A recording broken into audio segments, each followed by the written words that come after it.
Magandang araw mga boss, dito na tayo sa last part dahil okay na yung pagkakalagay ko ng secondary clutch. Pina-start ko na itong makina para masubukan. Kung makikita nyo, lumambot na itong clutch pedal niya. Nakita mo, kanina, umaandar din yan, di ba? Oh. Pero ang tigas. Napansin mo, pero ngayon kita mo, ang lambot na, oh. Oh. Ah, di ba? Hindi, wala ikaw sumagot. Oo. Di ba kanina, nung tinesting ko, ba't ang tigas nito? boss. Tinatanong kita kung booster siya. Sabi mo, booster, pero matigas. O, pero ngayon kita mo, oh. Kamay lang, ang lambot. O, di ba? Hindi, sabi mo sa akin kung ano, mali ako. Kasi, talagang tatao kanina, tigas-tigas nito eh. Samantala naka-booster ko. Booster yan, oh. Kaya, yung adjustment niya nang nagkaroon ng problema. Sige, testing mo, sir. Kanina, tigas-tigas niya eh. Oo, hindi ko pinapagalitan yung driver. Pinapatunayan ko lang na kapag booster, dapat malambot ang clutch pedal. Ano? Okay na? Hindi nga. Lambot ano? Before ko kasi simulan yung trabaho mga boss, sabi ko kay driver na sobrang tigas naman itong clutch pedal niya. Bakit hindi niya nararamdaman? Okay lang naman daw. Ayun, no? Oh, lambot, oh. Ayun, no? Ang lambot, oh, kaya, oh. Kanina, tigas-tigas niyan. Oh. Diba? Parang kala mo, kotse, eh. Oh, lambot, oh. Kanina, yung umpisa ko talagang dinidiin ko ng kamay ko, eh. Sobrang tigas, eh. Nakita nyo naman at narinig nyo, malambot na itong clutch pedal, tapos dumadamba na itong sasakyan niya. Siyempre, malambot na rin itong ikaambyo. At siyempre naman, natuwa sa akin yung driver. Pero si Baser, sasabihin niya, pinapagalitan ko yung driver kasi nga gusto niya lumikha ng gulo. Dito na nga ako sa pagpalit ng power steering fluid dahil nga sa medyo matigas daw itong manibela niya kapag pinipilit. Pag ganyan mga boss, ito lang ang ginagawa ko dyan. Pinapalitan ko lang yan ng power steering fluid. Dito nga sa reservoir niya. Tanggalin ko itong strainer niya. Titignan nito, ah. Hindi ka pa nagpalit mula nun? Lapit ko itong camera mga boss. Medyo brown na yung pagkakapula niya. Pag ganyan nakarumi talaga yung power steering fluid mo, makaka-apekto talaga yan sa pagliku-liko mo ng manibela. Pag ganyan mga boss, pinapalitan ko lang yan ng steering fluid. Gamit niya itong fluid pump extractor ko. Higupin ko nga itong lumang nakalagay na power steering fluid. Ayun mga boss, natanggal ko na. Tignan nyo. Malapot na masyado yung power steering fluid ni customer. Kaya ang pinakamaganda dyan, syempre, palitan itong power steering fluid. At sa pagpalit naman mga boss, ang ginagawa ko dyan, sinasagad ko lang naman tanggalin yung fluid dito sa reservoir. Ayan. Pag nasagad ko na, wala nang natira dito sa reservoir niya, pupunasan ko muna itong pinakabunganga ng reservoir. Tapos magsasalin na ako ng bagong power steering fluid. Pero parang flashing lang muna yung gagawin ko dyan mga boss. Kumbaga papa-start ko itong makina tapos ipapaliko-liko ko yung manibela. Tagal bumaba. Bababain ko muna itong power steering fluid mga boss dito sa reservoir. Mukhang nabibilaukan pa eh. Ayan, bumaba na yung fluid. Pwede na ulit ako magsalin. Tapos bago ko ilagay yung takip dito sa reservoir, linisan ko muna itong cup niya. Siyempre, sa paglinis yan mga boss, sinanginan ko lang naman yan tapos pinunasan ko ng malinis na basahan para yung mga buo-buong langis na kumapit dyan matanggal. Siyempre, kasama na rin sa tatanggalin mo dyan, pati yung dumi, tapos sinanginan ko siya ulit. Pati itong strainer mga boss, kasama rin yan sa lilinisan. Ayan o, kung makikita nyo, binoblower ko yan para yung mga kumapit na maliliit na dumi na hindi ko nakikita, matanggal din sa pamamagitan nga nitong blower na ginagamit ko. At pag okay na, Sige, start mo pala muna. Dito mo na, Bella. sa pagpa-flashing yung ginagawa ko, narinig nyo naman, pina-start ko itong makina. Tapos ito namang manibela niya, pinapaliku-liko ko yan ng kaliwat kanan. Siguro mga 3 minutes lang naman mga boss na nililiko-liko ni customer or ng driver itong manibela niya. At habang nililiko-liko ni customer yung manibela, i-shoutout ko muna si Kamote Moto, kasama pati si Polski Angeles, Robert Rayos, Newport, Refine Steel at Lilia Alvaro ng Parañaque. Idagdag ko na rin pala si Ronron TV Official ng Kuwait at si Andres Risuelo Jr. ng Alcobar. Shoutout ulit sa inyo mga boss. Naway lagi kayong nasa mabuting kalagayan. Balik na ako sa trabaho. Nakita niyo naman mga boss sa pag-flashing na ginawa ko, di ba? Napakadali lang naman. After 3 minutes na nailiko-liko nyo na itong manibela, pwede nyo na yung switch off. Okay. Tay. Tapos, tatanggalin ko ulit itong laman ng reservoir, yung ginamit ko ng pang-flashing. Bali, sasairin ko yung ginamit kong power steering fluid dito sa loob ng reservoir. Gamit ko nga itong fluid pump extractor ko. Ayan mga boss, kung makikita nyo, wala na akong mahigop na fluid dito sa loob ng reservoir. Kaya ilagay ko na itong strainer at dahil sa okay na, pwede ko na ngayon isalin itong tirang fluid na ginamit kong pang-flashing. After ko masalinan yan, pa-start ko itong makina. Start. Dipit mo yung bela. Habang pinipihit ng driver itong manibela, nagkukulang itong fluid. Kaya kung makikita nyo, nagdadagdag ako dyan. Ilapit ko itong camera mga boss para makita nyo yung level ng steering fluid. Ayan siya. O, diba? Kung makikita nyo, naka-level na yung fluid dito sa reservoir. Punasan ko muna itong ibabaw ng reservoir. Tandaan nyo mga boss, meron pa rin akong sinusunod na level. Ayan o, yung tinuturo ng daliri ko na kailangan nga pag nagsaling kayo ng power steering fluid dito sa reservoir, syempre dapat naka-level din. Ilagay ko na itong cup niya. Kailangan na ilapat niya ng maayos. Diretso mo yung bela. Diretso, pihit. Okay. Dahil tapos na ako dyan, meron pa itong pangatlong problema, yung preno niya. Nakapag-paakit daw siya tapos nakatapak siya sa brake pedal, dahan-dahan daw bumababa itong or umaatras itong sasakyan niya kahit nakaapak siya dito sa brake pedal. Kaya ayan naman yung i-resolve ko mga boss. Ano problema sa preno nito? Lumulubog. Minsan lumulubog siya pag kargano. Pag mabigat ang karga. Yun, narinig yung mga boss, ano? Pag mabigat daw yung karga niya, lumulubog daw itong brake pedal.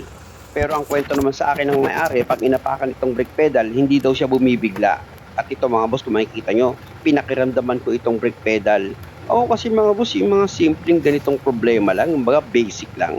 Hindi ko naman yung pinalalaki pa. Kung ano lang kailangan gawin, yun lang ang ginagawa ko. Lalo na't nabalitaan ko sa customer na nagawa na itong sasakyan niya, kaya lang hindi nakuha ng tama yung pagkakagawa dito sa preno. Ako, basic na lang yan. Pag ganyan, hindi mo na kailangan palakihin yung trabaho para kumita ka pa ng malaki. Alam niyo mga boss, malayo din yung pinanggalingan ni customer, kaya maaga pa lang nandito na siya dahil nga sa baka daw mahuli siya ng smoke belching. Sa bagay, yung dating gumawa nitong sasakyan ni customer, hindi ko naman masasabing hindi marunong May mga pagkukulang lang siya. Parang ako, nagkukulang din naman ako sa paggawa Hindi rin naman ako mahusay na mekaniko Siguro sa lahat ng mga mekaniko dito sa Pilipinas, ako na yung pinakakulelat sa nalalaman Kaya nga pala mga boss, ang lumabas sa diagnose ko dito dahil nga sa pag inapakan ko yung brake pedal, dahan-dahan siyang lumulubog. Pakiramdam ko meron lang itong hangin. Kaya kung makikita nyo, yung ginagawa ko dito, ibiniblid ko lang. Sa pagbiblid naman mga boss, kabisado nyo na yung diskarte ko, di ba? Bomba, bomba. Tapos after ng ilang segundo, pirme, nakadiin sa brake pedal, luwagan mo itong bleeder niya. Ayan o, kung makikita nyo, luluwagan ko yan. O, di ba? Lalabas kayo yung fluid. Kapag yung fluid na lumabas, buo na siya or wala na siyang hangin, okay na yun mga boss, pwede nyo nang tigilan. Yung ganitong truck mga boss, takbo lang naman yung bleeder niyan. Kaya dahil sa okay na ako dyan sa side na yan, lilipat naman ako dito sa kabilang side. Siyempre dapat pag nagbe-bleed kayo, lalo na ganito truck, ako ang hirap niya pag pinasukan niya ng hangin. Kaya ang diskarte dyan, kapag nag-bleed kayo, dagdag kagad kayo ng dagdag ng fluid dun sa reservoir niya. O dito naman ako sa kabilang side magbe-bleed mga boss, kung makikita nyo, di ba, nilagay ko na itong gamit ko, tapos luwagan ko na ngayon itong bleeder. Tapos, sipitan ko siya ulit, bomba, bomba, bomba, perme. Pag naka-perme, nakadiin sa brake pedal, luwagan mo ngayon itong bleeder. O ayan, di ba? Ganun lang. Simple, kumbaga basic na basic nga. Kaya ng lagi kong sinasabi. Kaya nga ang title ko, ang caption ko sa basic tutorial. Ayun lang alam ko, basic di ba? Kaya nga karamihan sa mga ginagawa ko, di ba? Kung mapapansin yung mga boss, mga nanggaling na doon sa mga magagaling na mekaniko. Siyempre, pag dumating na sa akin yung mga subablay na ginawa nilang sasakyan, gagawin natin itong basic para mas maintindihan nyo at para makatulong din sa lahat. Pero bago ko ituloy yung pagbe-bleed, pacheck ko muna sa driver itong brake pedal kung lumulubog pa siya. Dino nga, sige, din mo. Din. Ano na rin to? Para lulubog pa siya? Ha? Hindi na? Okay. Narinig niya mga boss, ayos sa driver, hindi na raw lumulubog itong brake pedal niya. O, di ba? Ganun lang naman O, dito sa likod, magbe-bleed ako. Iilalim ako dyan mga boss na sana naman maawa sa akin yung Diyos huwag biglang umandar itong sasakyan kung di pisat ako dito. Kaharang pa naman sa dalawang gulong itong katawan ko. Siya nga pala mga boss sa pagbibleed na gagawin nyo, gumamit lang kayo ng boxes na number 10. Tapos ganun din, bomba, after a second, pirme, nakadiin sa brake pedal, tsaka nyo ngayon luwagan itong bleeder. O diba, napaka basic lang. Bomba! Perme! Bomba! Perme! Nakadiin sa brake pedal! Narinig yung mga boss, pag sinabing pirme, nakadiin sa brake pedal, tsaka mo ngayon luwagan itong bleeder. Pag buo na yung fluid na lumalabas, wala na siyang hangin, okay na yan. Balik ka na ulit dito sa harapan ng sasakyan mo para ma-check mo na yung brake pedal. Baka mamaya magbago pa yan eh. Punta na agad tayo dito sa harapan. Bitaw! Apakan mo nga, sir. Hindi, bagal mo yung apak mo, bagal. Dala. Sige. Lumulubog? Hindi. Sir, salita ka, sir. Hindi. Okay. O sige, pakiramdam ako, lulubog siya. Wala na. Hindi siya lumulubog. May hangin lang. Ha? May hangin lang. Subukan mo. Testing mo ulit. O diba, yung driver na yung nagpapatunay na hindi na lumulubog itong brake pedal niya. O di naniniwala na kayo, basic lang. Hindi nga, subukan mo nga. Bigla. Okay. Ayan, bigla. Uy! Ano? Very good ba? Kayo lang eh. Oo. Sige. Atas lang. Whoop! Baka may motor ha. Okay. Sige. Uy! Pumapako na. Dinala natin yung clutch. Hop! Balik tayo sa clutch. Pa-switch off ko itong makina mga boss, ako naman yung magtetest. Last test. Ang kausap ko na dito, yung may-ari. Ito sabi ng mekaniko mo? Ha? Baba na daw transmission? Grabe no? Ano bang naging pakiramdam niyo rito? Kanina naramdaman ko talaga tigas nung itong clutch pedal. Sabi ko tigas naman ang clutch pedal nito. Kaya alam ko booster yan eh. Sabi niya, oo nga booster yan pero matigas eh. Ayun pala yung secondary clutch eh no? Yung piston seal niya or yung goma na magana. Kaya pag inapakan yung clutch pedal, yung push rod, apektado. Buti di mo pinababa agad yung transmission. Kung binaba yung transmission nito, napagastos lang si customer. Start ko na nga itong makina mga boss kasi pag mainit na, hirap na daw itong ikambyo. Kaya subukan natin yan mga boss kung okay na. Final. For the final. Lambot oh. Ano mga boss oh. Ang tigas niyang kanina oh. Tingnan niyo lambot-lambot na yun oh. Nakakatuwa. Hindi ko na kasi napakita sa inyo yung umaandar pa itong sasakyan na kinakabyo ko eh. Tutuwa yung driver eh. Lambot daw eh. Sige nga naman eh.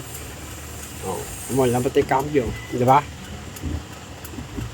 Lambot yung cambio, no? Sigurado ko lang. Baka mamaya eh. Ang lambot pati preno. Oh. Ang ganda na ng play oh. Ayos. Kumbaga isang putok lang ng pagpunta dito ni customer pero tatlo yung nagawa ko sa sasakyan niya na hindi siya gumastos ng malaki. Kaya hindi ko may cambio eh, no? Hindi ko nga video yun eh. Dahil nga sabi ko mukhang baba ata transmission na talaga to ah. Pero nung tinignan ko yung ilalim, nakita ko yung secondary clutch, kinakalawang. Nakita nyo naman, mainit na itong makina ni customer pero yung pagkambyo na ginagawa ko, malambot na siya. Madali na siyang ipasok. At dahil sa okay na ito mga boss, ibigyan na natin sa driver itong sasakyan niya. Maganda kasi masatisfied siya bago siya umalis. Yeah, testing! Okay na sa'yo yung clutch sir ha? Okay na ha? O yung preno naman. Maganda aalis ka ng okay lahat. Okay. Okay? Mas okay na okay na. Kapit na na yung dashboard. Huwag na! Kakabit pa ba natin yon? Nakakatuwa yung customer na pag dumating malungkot, tapos pag alis nila, nakangiti na, eh di wow, salamat sa Diyos. Okay. Muli mga boss, maraming salamat sa panonood. Sana nakakuha kayo ng idea at kung maaari, huwag niyo naman sana kalimutang mag-subscribe sa channel ko. Maraming salamat!